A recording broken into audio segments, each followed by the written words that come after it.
અભય થઈને નિષ્પક્ષતાથી નિરપેક્ષ રીતે વાસ્તવિકતાનો અરીસો રૂપી સચોટ માહિતી લાવતો સત્યની સાથે અભય ટાઈમ્સ।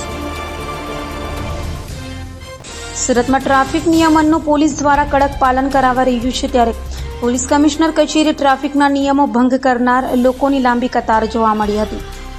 સુરત પોલીસ કમિશનર કચેરીએ ટ્રાફિકનો નિયમ ભંગ કરનાર લોકોની લાંબી કતાર જોવા મળી હતી। શહેરમાં તાજેતરમાં શરૂ થયેલી નવી ટ્રાફિક સિગ્નલ વ્યવસ્થાને લીધે લોકો ઝેબ્રા ક્રોસિંગ પર સજાગ બન્યા છે અને ત્યારે દંડ ન ભરવો પડે માટે સિગ્નલનું પાલન પણ કરી રહ્યા છે, પરંતુ ઘણા સ્થળે સિગ્નલનું પાલન ન કર્યું હોય તેવા કેસમાં દંડ વસૂલવા માટે ટ્રાફિક પોલીસ ઈ ચલણ ઇસ્યુ કરવામાં આવી રહ્યા છે। આ ચલણ હાલ કોર્ટમાં જાય એ પહેલા પ્રી લિટિગેશન તબક્કે જિલ્લા કાનૂની સેવા સત્તામંડળમાં પહોંચ્યા છે। લોકોને દંડ ભરી દેવા નોટિસો ઇસ્યુ થઈ રહી છે, તો છેલ્લા 2 સપ્તાહમાં જ આવી 1.2 લાખ નોટિસો ઇસ્યુ થઈ છે અને ટ્રાફિક વિભાગમાંથી કોર્ટમાં રોજ 5000 ઈ ચલણ આવી રહ્યા છે, જેના પર સિક્કા મારીને લોકો સુધી પહોંચાડાઈ રહ્યા છે।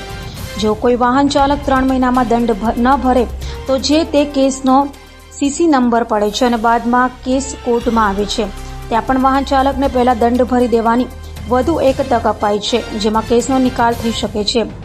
સ્પીડના ઈ ચલણ, રોંગ સાઈડનું ઈ ચલણ અને ભયજનક રીતે ચલાવતા લોકોને પણ ઈ ચલણ ઇસ્યુ કરવામાં આવી રહ્યા છે, તથા જે લોકોને જૂની ઈ ચલણ ઇસ્યુ કરવામાં તેઓ પણ પોતાનો દંડ ભરવા માટે હવે જાગૃત થયા છે, કારણ કે તેઓ ઈ ચલણ ના ભરશે તો તેઓને કોર્ટમાં ધક્કા ખાવાનો વારો આવી શકે છે અને તેઓનું લાયસન્સ પણ રદ થઈ શકે છે।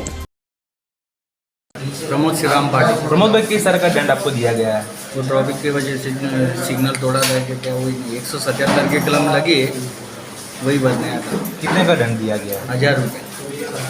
क्या कहना चाहोगे जो लोग ट्रैफिक का पालन नहीं करते, रूल्स का पालन नहीं करते, उनको क्या कहोगे? लेकिन पालन तो करना ही चाहिए, वो अच्छा है, अच्छा किया है। अभी सूरत पुलिस द्वारा एक खास ड्राइव चलाई जा रही है ट्रैफिक नियमन को लेकर, उनको कामगिरी को लेकर क्या कहोगे? अच्छा ही है।